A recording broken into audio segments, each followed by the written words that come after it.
There's a wall in front of you right now. You can't see it, but you feel it. It's that distance between who you are today and who you know you should be. Maybe it's an addiction you've tried to break 100 times. Perhaps it's that automatic judgment you make about people before you even know them. Perhaps it's that feeling that no matter how much you pray, nothing really changes. For almost my entire life, I've lived exactly that. And for 12 months, I decided to do something different.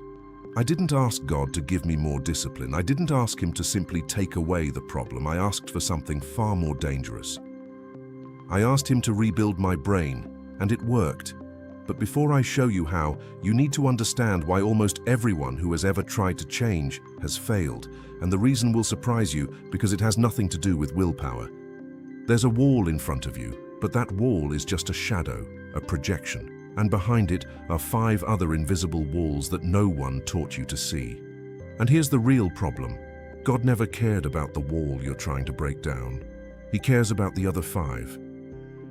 Think of it this way. You're on one side and your goal is on the other. Between you, there's a visible wall. You attack it with discipline, motivation, and willpower. Sometimes it seems to be working. You feel progress, until suddenly you realize you've been digging in the wrong direction all along, and it sabotages itself again. What most people don't realize is that the visible wall was never the real problem. It's merely the final symptom of 5 hidden structures built silently over years, yet absurdly powerful. And that's why discipline doesn't work in the long run. It's not because discipline is bad, it's because it's attacking the effect, never the cause. This video isn't about an instant miracle. There isn't a scene here where I pray once and everything disappears. What exists are 5 practical steps, painful at times, that God guided me through, one by one, until I stopped sabotaging my own life. And it all starts with a word you've heard so often you've probably stopped listening. Regret, but not the kind you're thinking of. Step 1. The regret that no one taught you. About 6 months ago, I started attending a new church. God had led me there. I felt it clearly. But within the first few weeks, an old pattern reappeared.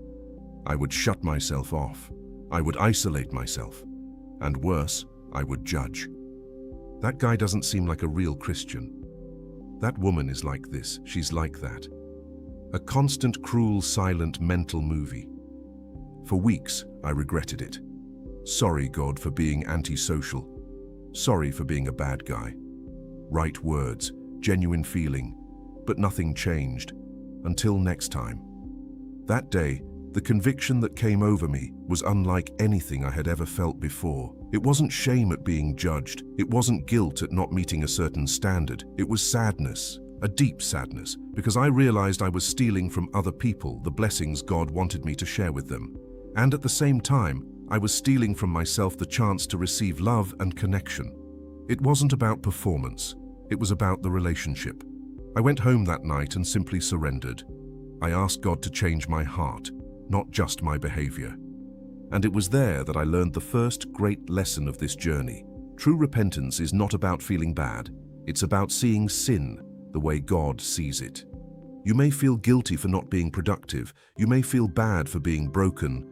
But most of the time, what you regret isn't what truly matters to God. And if you regret the wrong thing, you never give Him a chance to address the real problem. But an inevitable question arises. If we identify the right regret, how do we actually deal with its root cause? The answer lies in something the Bible calls a stronghold.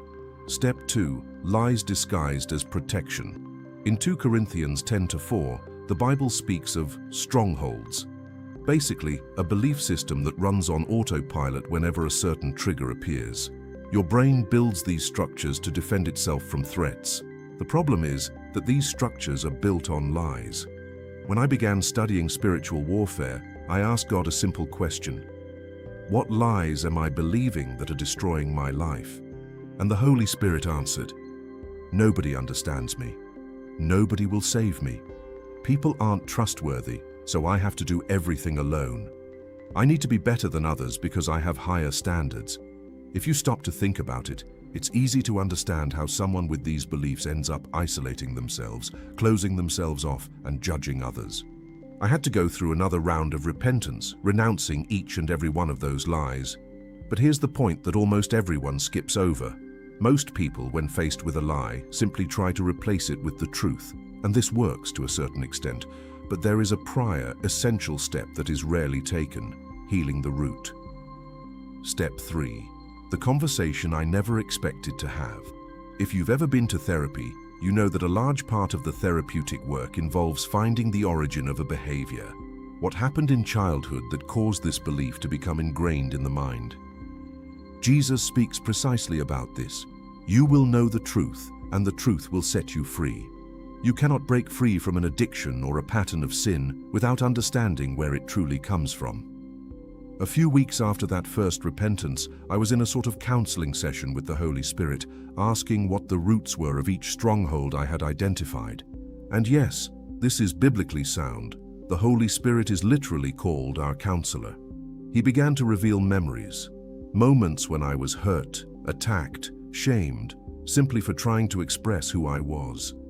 One of my earliest memories wasn't even a conscious one. My mother had told me about it years ago. I was 2 or 3 years old. My first day of counseling, even before preschool.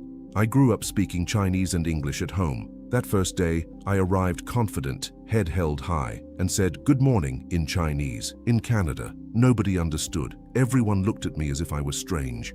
I started to cry. Traumatizing for such a young child. And it didn't stop there. In the 3rd grade, a teacher publicly shamed me in front of the class because of an art project I had done. Each of those memories, one by one, built bricks of a defensive box inside me. Being vulnerable seemed dangerous, so I simply stopped being so. Now, what I'm about to share may seem strange, even uncomfortable, if you've never heard of anything like it. But this experience wasn't just mine. It's a spiritual process I've seen happen to other people, bringing genuine healing and real freedom. If you believe that God is supernatural, and that He can act in ways that escape our everyday logic, stay with me. After the Holy Spirit revealed these memories, He allowed me, in a way, to find my younger self. The 3 or 4-year-old boy who went through all of that. If you've ever heard of inner healing therapy, it was similar, except instead of conceptual, it was like a real conversation. And the first thing I realized was this: that 3-year-old boy thought his job was to protect me. The rule was simple: stay in the box. It's safe here. People hurt like they hurt before, and before that. I literally had to explain to him that he didn't need to do that job anymore, because now there was someone called Jesus who does that job much better.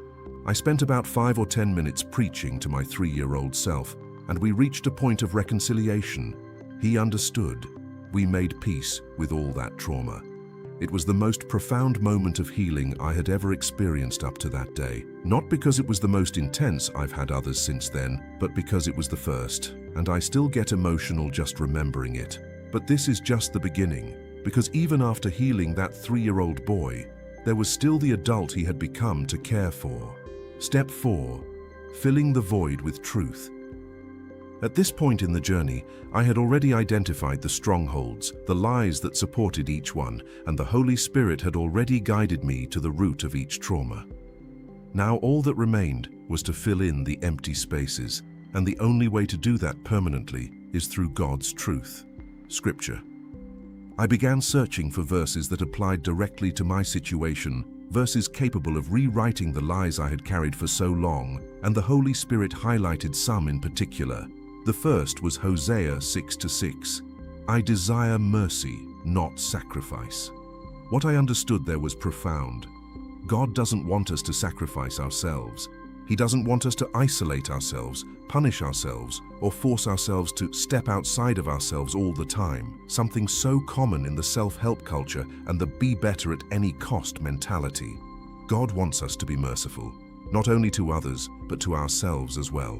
To forgive ourselves, to be kind to ourselves, to love ourselves, because that is how He already sees us. The next 2 verses elaborated on this further. Galatians 4:7, we are no longer slaves, but children and heirs. And John 14:18, I will not leave you as orphans, I will come to you.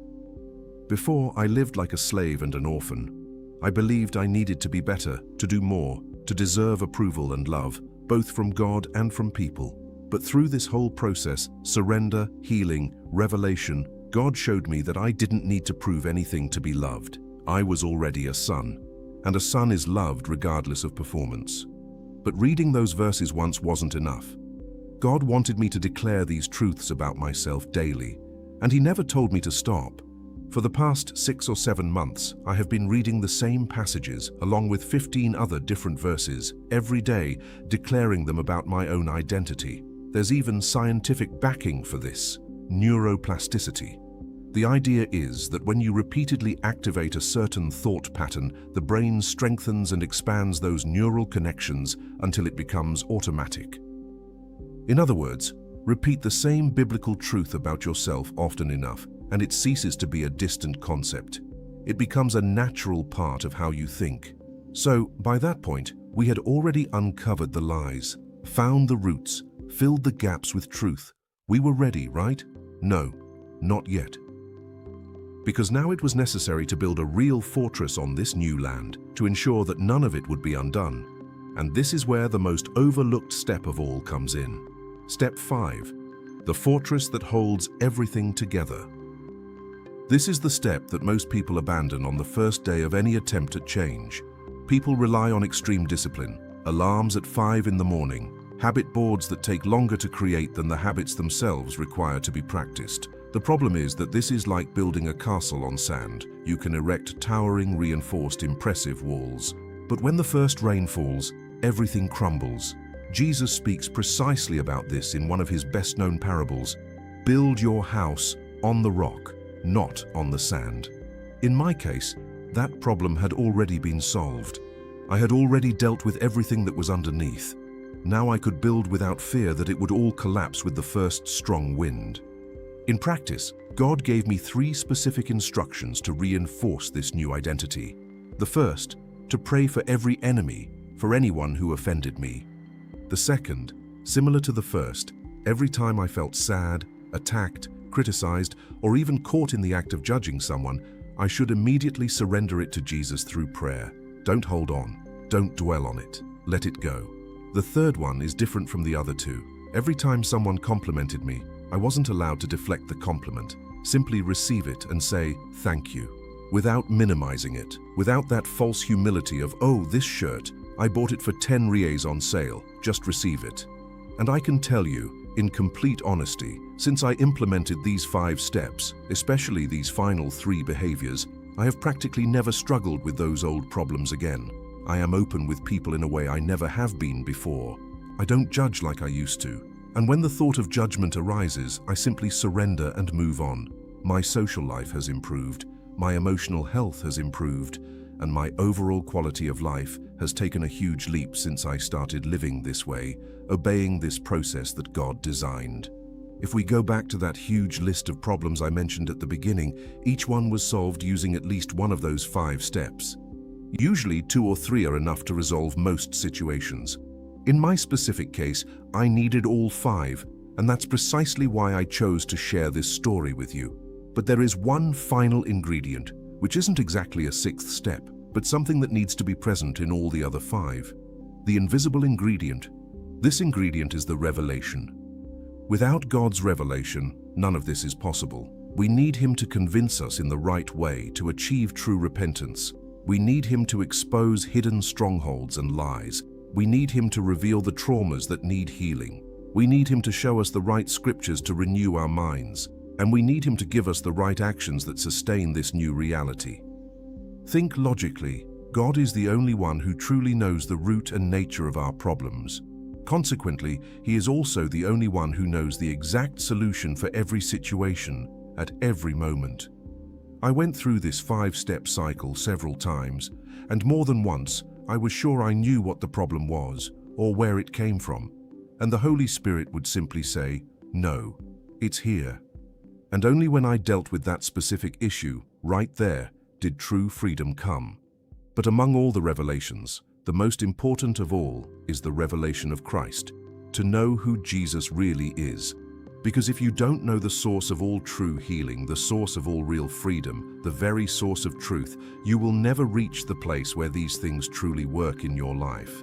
In my case, if I didn't have a personal relationship with Jesus, if I hadn't experienced a real revelation from Him, I would never have had the faith necessary to go through each of those 5 steps.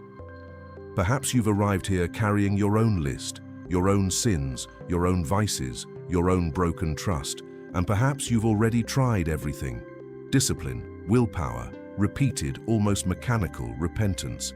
And perhaps nothing really worked because you were attacking the visible wall without ever touching the 5 that were behind it. The good news is that God isn't interested in seeing you break down the wrong wall forever. He wants to get to the root of the problem. He wants to show you the lies you don't even know you're carrying. He wants to heal wounds you may not even consciously remember. He wants to literally rewrite the pathways of your brain through truth. And he wants to give you concrete actions so that this change never crumbles again. This wasn't magic. It was a journey of months, with tears, confrontation, and a lot of dedication. But it's a journey available to anyone willing to walk it to the end. And it all starts with a simple question you can ask yourself right now.